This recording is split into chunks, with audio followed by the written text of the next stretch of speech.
What if I told you that behind the glittering palaces and fragrant gardens of the Ottoman Empire, there existed a world so secret, so strange, and yet so powerfully human, it would force you to question everything you thought you knew about love, power, and identity? What if I told you that some of the most admired symbols of wealth and masculinity were not warriors or scholars, but boys hand-picked for their beauty, trained to entertain and adored, not in secret, but in full view of an empire? This isn't just another lost footnote in history. This is a forgotten world of male concubines, beloveds, raised not merely to serve, but to seduce, to inspire, to reflect the longings of those in power. And as we peel back the layers of time, we discover a truth that's as uncomfortable as it is. Illuminating these boys weren't just playthings of sultans. They were mirrors to a society's deepest contradictions. In a culture that publicly celebrated their grace while privately controlling their every breath, pleasure became a currency and love a risk. Today, we revisit their stories not for shock, but for revelation. Because hidden within these silken chambers are the same questions we still wrestle with now. Who gets to love freely? Who decides what is shameful, and how far will a society go to police desire when that desire does not fit the mold? The Ottoman Empire dazzled the world with its towering minarets, shimmering palaces, and gardens heavy with jasmine and roses. But behind the surface of imperial majesty lay a different kind of beauty, one hidden in plain sight. Within the palace walls, boys as young as 8 were chosen not for battle or scholarship, but for charm, elegance, and the ability to please. They were trained in poetry, music, etiquette, and in the art of being desired. These boys, known as yamas, lived in controlled quarters, dressed in silk, watched by guards, and whispered about in the corridors of power. They were not hidden, they were showcased, flaunted, adored. And yet beneath the opulence, they were prisoners of affection, living proof that even the most beautiful cages are still cages. Most imagine harems as places filled with veiled women and silken cushions, but that's only half the truth. In the Ottoman court, beauty wasn't confined to gender. Men, too, were objects of fascination, status, and control. Male concubines weren't hidden in shame. They were flaunted at banquets, paraded before ambassadors, admired like living art. To possess a beloved boy was a mark of sophistication, a silent boast of power and refinement. The empire didn't define love through modern labels like gay or straight. Instead, it revolved around roles, dominance, and aesthetics. A man could love another man and still be honored as long as he remained the one in control. But being admired didn't mean being free. Every touch, every glance, every whisper came with a cost, a debt paid in silence, obedience, and sometimes heartbreak. Among the many stories buried beneath the marble halls of the Ottoman court, few are as haunting as the tale of Tahir and Tib, 2 young Ottoman boys captured during a diplomatic exchange and taken into the custody of Christian noblemen. But instead of chains, they received affection. Instead of cruelty, they were given silk poetry and love. Their captors fell deeply for them, treating them not as property, but as soulmates. For a moment, it seemed that love had triumphed over conquest. But the world wasn't ready. Their relationship, though mutual and sincere, was seen as perverse by both Christian and Muslim authorities. They were punished, imprisoned, shamed. Love in their case became a sentence. What began as tenderness ended in separation and the start of a slow, irreversible erasure. The story of Tahir and Tib is not an isolated tragedy. It is a window into a larger system built on paradox. The Ottoman Empire, one of the most powerful forces in the world, governed vast lands from Eastern Europe to North Africa. On the surface, it was a civilization of law, intellect, and military brilliance.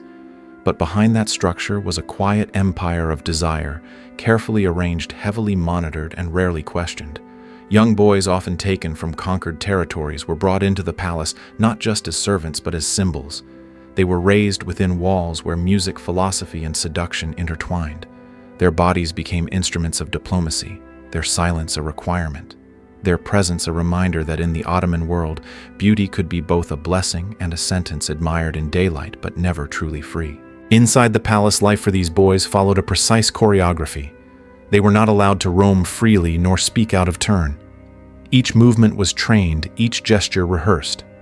Venetian envoy Benedetto Ramberti once reported that over 500 boys aged 8 to 20 lived within the imperial quarters, kept not for labor or education alone, but for the pleasure of the elite. These boys, the Yamas, were dressed in rich fabrics, taught to play instruments, recite verse, and respond to desire without hesitation. They were taught to smile without meaning it, to perform affection without safety.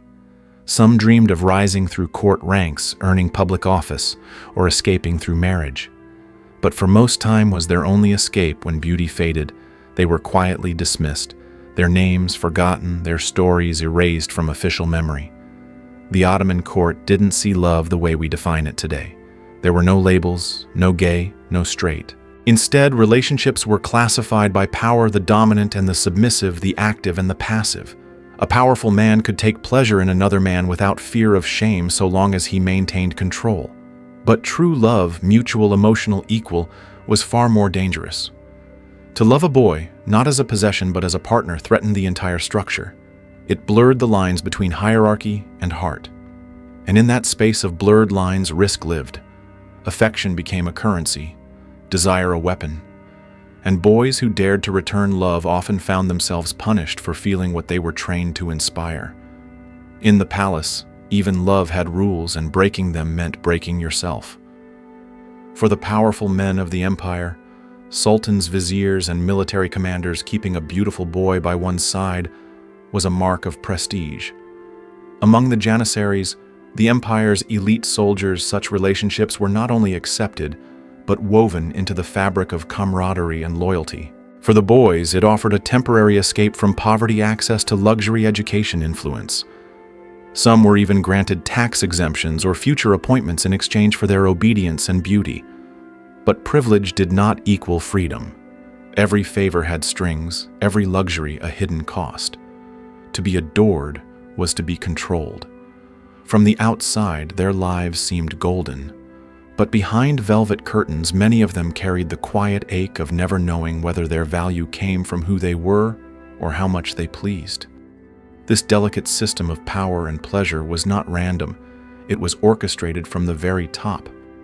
The Sultan himself held absolute authority over the boys' futures, where they lived, who they served, even who they were allowed to love. No intimacy existed without permission. The palace became a machine, finely tuned to regulate affection as carefully as it did politics. But this intricate order was not built to last.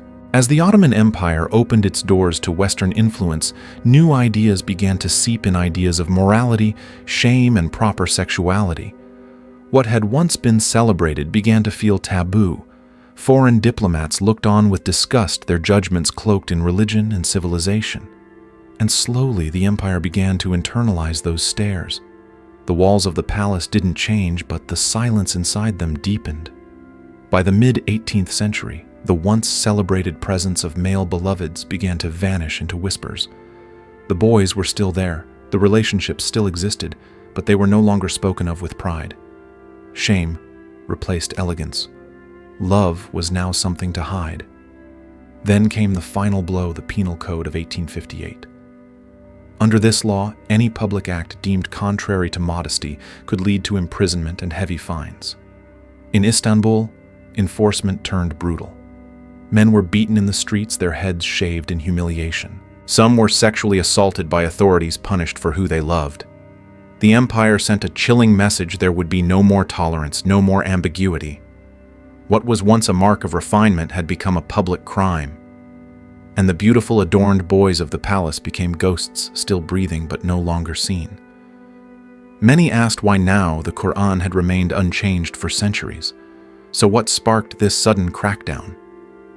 Historians point to the growing influence of Western Europe, where Victorian ideals of morality, sin, and sexual order began to take root. As the Ottomans sought to modernize, they also absorbed imported shame. Love, once fluid and poetic, became something to police. Passion, once political and accepted, was now hidden behind fear. Tahir and Tib, once imprisoned, were eventually released, but their lovers remained behind bars. In a desperate act of devotion, the Christian nobleman escaped prison, converted to Islam, and reunited with them believing faith could protect what society would not. But not even religion could halt history. The tide had shifted. What was once sacred had become unspeakable, and a world began to disappear. By the late 19th century, the era of the male beloved was all but gone. Women began to take their place in the court's affections, and the boys who once symbolized refinement and desire were erased from memory. Ottoman writer Ahmed Cevdet Pasha lamented the change, noting how female lovers had grown in number while boy beloveds had vanished as if the people of Lot had been swallowed by the earth. The silence was intentional. Documents were destroyed, histories rewritten. Few dared to record what had truly happened. The boys who once lit up palace corridors with music and laughter faded into myth. And yet, if we dig deep enough, their traces remain in poetry and rumor in the aching spaces of forgotten archives. Their stories ask not for pity, but for recognition, not just of their suffering, but of their humanity. So what are we really looking at here? Was this hidden world of male concubines a symbol of rare tolerance or a gilded cage masking exploitation? Were these boys free in beauty or trapped by it? Perhaps the truth lies somewhere in between. The story of Tahir and Tib reminds us that even in the harshest systems, love can bloom briefly, dangerously, defiantly. It may not survive unchanged, but it leaves behind something memory resistance proof. In the golden rooms of a sultan's palace or the damp cells of a prison, passion doesn't die, it adapts. It finds cracks in the stone, and sometimes, against all odds, it escapes. So we ask you, what other stories have we buried in the name of shame, and who are we still punishing today? Simply for the way they love history often hides its most painful truths behind beauty, behind silence, behind tradition. The boys of the Ottoman court were more than ornaments or whispers. They were living reminders of a society's deepest contradictions. Their stories force us to ask, what happens when love is legislated, when desire is politicized, when beauty becomes a weapon?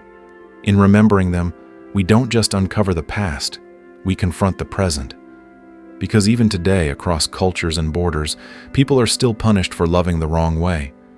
But love, like truth, always finds a way to return quietly, defiantly, and without apology.